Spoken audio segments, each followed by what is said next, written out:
বাংলাদেশের আপডেট সংবাদে আপনাদেরকে স্বাগত। শুরুতেই সংবাদ শিরোনাম। দেশে ফিরলেন বিএনপির চেয়ারপারসন বেগম খালেদা জিয়া, থাকছে বিস্তারিত প্রতিবেদনে।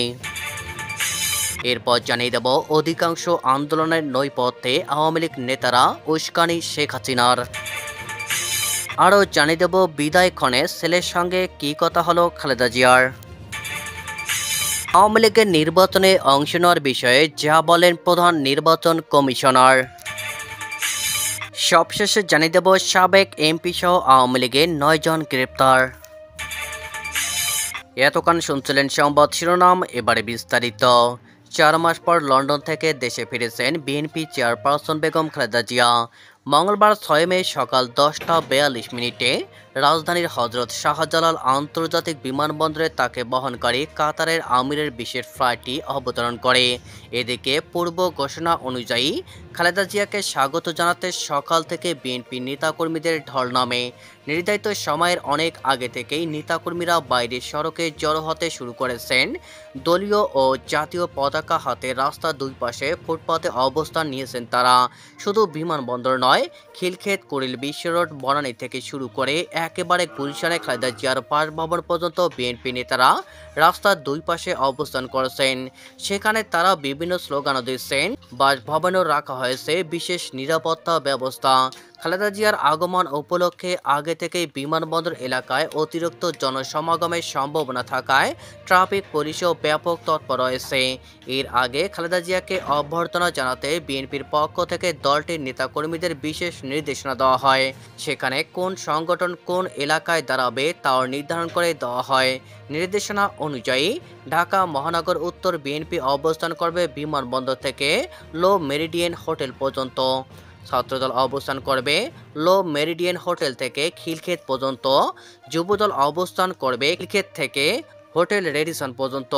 ঢাকা মহানগর দক্ষিণ বিএনপি অবস্থান করবে হোটেল রেডিসন থেকে আর্মি স্টেডিয়াম পর্যন্ত। স্বেচ্ছাসেবক দল অবস্থান করবে আর্মি স্টেডিয়াম থেকে বনানী কবরস্থান পর্যন্ত। আওয়ামী লীগ নেতা দেশের ভিতরে বাইরে বেশ সক্রিয়, চালাচ্ছেন নানা অপতৎপরতা। হোয়াটসঅ্যাপ গ্রুপ সহ বিভিন্ন মাধ্যমে নেতা কর্মীদের উস্কে দিচ্ছেন শেখ হাসিনা। শুধু তাই নয়, পার্শ্ববর্তী একটি দেশে বসে নিয়মিতভাবে গোপন বৈঠকও করছেন তারা। এমনকি ক্ষমতাচ্যুত প্রধানমন্ত্রী শেখ হাসিনা নিজেও নেতা কর্মীদের সঙ্গে টেলিফোনে কথা বলছেন। উদ্দেশ্য দেশকে অস্থিতিশীল করে বর্তমান সরকারকে প্রশ্নবিদ্ধ করা, পাশাপাশি জাতীয় নির্বাচন অনুষ্ঠানের প্রয়োজনীয় প্রক্রিয়ার স্বাভাবিক গতি ব্যাহত করা। এক্ষেত্রে যে কোনো সময় বড় ধরনের নাশকতা ঘটিয়ে পরিস্থিতি ঘোলাটে করতে পারে এমন আশঙ্কা সংশ্লিষ্টদের। তাদের আরও অভিমত, নাশকতার কাজে ব্যবহার করা হতে পারে আওয়ামী কর্মীদের হাতে থাকা 5,500 অস্ত্র। ফ্যাসিবাদ সরকারের 15 বছরের ইস্যু করা এসব অস্ত্র অন্তর্বর্তী সরকার ঘোষিত নির্ধারিত সময়ের মধ্যে জমা পড়েনি, ফলে এগুলো ইতিমধ্যেই অবৈধ হয়েছে। এছাড়া পুলিশের কাছ থেকে লুট হওয়া 1,375 অস্ত্র এবং 2,57,849 রাউন্ড গোলাবারুদ এখনও উদ্ধার হয়নি। এর বড় অংশ চলে গেছে নিষিদ্ধ ছাত্রলীগ ও যুবলীগ ক্যাডারদের হাতে, এমনটি মনে করছেন আইনশৃঙ্খলা বাহিনীর সংশ্লিষ্টরা। এ বিষয়ে জানতে চাইলে পুলিশের মহাপরিদর্শক আইজিপি বাহারুল আলম যুগান্তরকে বলেন, আওয়ামী লীগের পলাতক গডফাদাররা অনেকদিন ধরে দেশে নাশকতা সৃষ্টির অপচেষ্টা চালাচ্ছিলেন। তাদের অপতৎপরতা থেমে নেই। অব্যাহতভাবে তারা দেশের পরিস্থিতি অস্থির করার ষড়যন্ত্রে লিপ্ত। গোপন বৈঠকের পাশাপাশি তারা অনলাইনে বেশি তৎপর। দেশের বাইরে থেকে পলাতক নেতারা নির্দেশ দিচ্ছেন অনলাইনে তাদের বিরুদ্ধে সাইবার আইনে ব্যবস্থা নেওয়া হবে। কিন্তু এই মুহূর্তে সাইবার সিকিউরিটি অ্যাক্টের প্রয়োগ খুব একটা হচ্ছে না। আগামী দিনগুলোতে এই অ্যাক্টকে অধিকতর কার্যকর করার প্রক্রিয়া চলছে। এক প্রশ্নের জবাবে তিনি বলেন, আওয়ামী লীগের যেসব নেতাকর্মী অস্ত্র জমা দেননি তাদের বিরুদ্ধে অস্ত্র আইনে মামলার নির্দেশ দেওয়া হয়েছে। ইতিমধ্যেই মাঠ পর্যায়ে এর প্রয়োগ শুরু হয়ে গেছে। রাজনৈতিক বিশ্লেষক ও সাংবাদিক মাসুদ কামাল যুগান্তরকে বলেন, গত 17 থেকে 18 বছরে আওয়ামী লীগ অনেক টাকা লুট করেছে। তাদের পক্ষে ওই টাকা ব্যয় করে দেশে অস্থিতিশীল পরিস্থিতি তৈরি করা খুব একটা কঠিন ব্যাপার না। কিন্তু সরকারকে এগুলো নিয়ন্ত্রণ করতে হবে। কিভাবে নিয়ন্ত্রণ করবে এটা সরকারের ব্যাপার। এগুলো নিয়ন্ত্রণ না করে পলাতক নেতাদের উপর দোষ চাপিয়ে দায় এড়ানো যাবে না। এক প্রশ্নের জবাবে মাসুদ কামাল বলেন, যেসব অস্ত্র লুট হয়ে গেছে সেগুলো নিশ্চয় ভালো মানুষের হাতে পড়েনি, দুষ্কৃতকারী এবং সন্ত্রাসীদের হাতে পড়েছে। সুতরাং দেশে অন্যায় অপরাধ তো হবেই। আমি মনে করি আইনশৃঙ্খলা নিয়ন্ত্রণ সরকারের ব্যর্থতার কারণে অবৈধ অস্ত্র উদ্ধার হচ্ছে না। এই কারণে নানা আশঙ্কা দেখা দিয়েছে। দীর্ঘ 4 মাস চিকিৎসা শেষে সোমবার লন্ডনে হিথ্রো বিমানবন্দর থেকে ঢাকার উদ্দেশ্যে রওনা করেছেন বিএনপি চেয়ারপারসন বেগম খালেদা জিয়া। স্থানীয় সময় দুপুর 2টার দিকে বড় ছেলে তারেক রহমানের কিং স্টলে বাসা থেকে বের হয়ে খালেদা জিয়াকে বহনকারী গাড়িটি বেলা 2টা 20 মিনিটের দিকে হিথ্রো বিমানবন্দরের 4 নম্বর টার্মিনালে ভিআইপি গেটে পৌঁছায়। এরপর বাংলাদেশ সময় রাত 9টা 35 মিনিটে এয়ার অ্যাম্বুলেন্সে হিথ্রো বিমানবন্দর থেকে ঢাকার উদ্দেশ্যে রওনা করেন তিনি। বিদায় করে হিথ্রো বিমানবন্দরে খালেদা জিয়ার সঙ্গে তার বড় ছেলে ও পুত্রবধূ জুবাইদুর রহমান, মেয়ে জাইমা রহমান এবং ছোট ছেলে প্রয়াত আরাফাত রহমানের স্ত্রী সৈয়দা শামিলা রহমান ছিলেন। সময় বিমানবন্দরে এক আবেগঘন পরিবেশ সৃষ্টি হয়। বিএনপির ভারপ্রাপ্ত চেয়ারম্যান তারেক রহমানের ভেরিফাইড ফেসবুক পেজে পোস্ট করা একটি ভিডিওতে এমন দৃশ্য দেখা গেছে।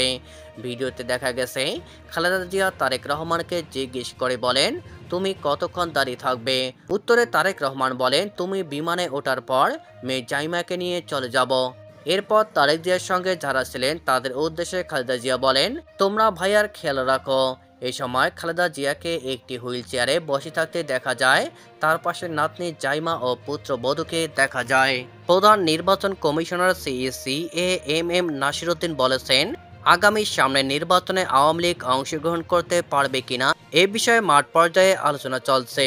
সেগুলো নিয়ে বিতর্ক আছে, সেসবে যুক্ত হতে চাই না।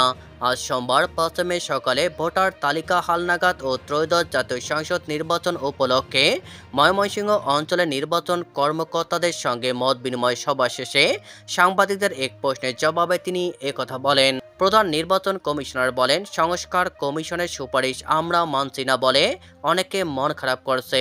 এ বিষয়ে আগে রাজনৈতিক ফয়সালা হোক। এদেশে আইন কানুন যা হয় সব রাজনৈতিক সিদ্ধান্তে হয়। আমরা রাজনীতির বাইরে কাজ করতে পারবো না। তিনি বলেন, আমরা চাচ্ছি উৎসবমুখর পরিবেশে ভোটের দিনটা যেন পালন করতে পারি। নির্বাচনটা ঈদের দিনের মতো একটি অনুষ্ঠান হবে। উৎসবমুখর পরিবেশে আমরা ভোট কেন্দ্রে যাব। নির্ভয়ে নির্দ্বিধায় আমরা পছন্দের প্রার্থীকে ভোট দিতে পারবো। এবার আর দিনের ভোট রাতে হওয়ার কোনো সুযোগ নেই। তিনি আরও বলেন, নিরপেক্ষ একটি নির্বাচন অনুষ্ঠানের জন্য আমরা শপথ নিয়েছি।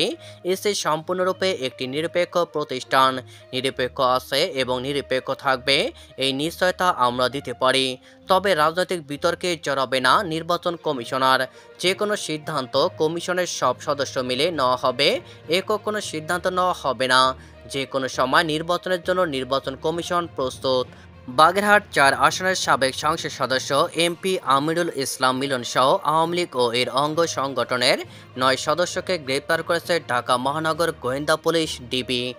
মঙ্গলবার 6 মে সকালে ডিএমপির উপকমিশনার মিডিয়া মোহাম্মদ তালিবুর রহমান গ্রেপ্তারের তথ্য গণমাধ্যমকে নিশ্চিত করেছেন।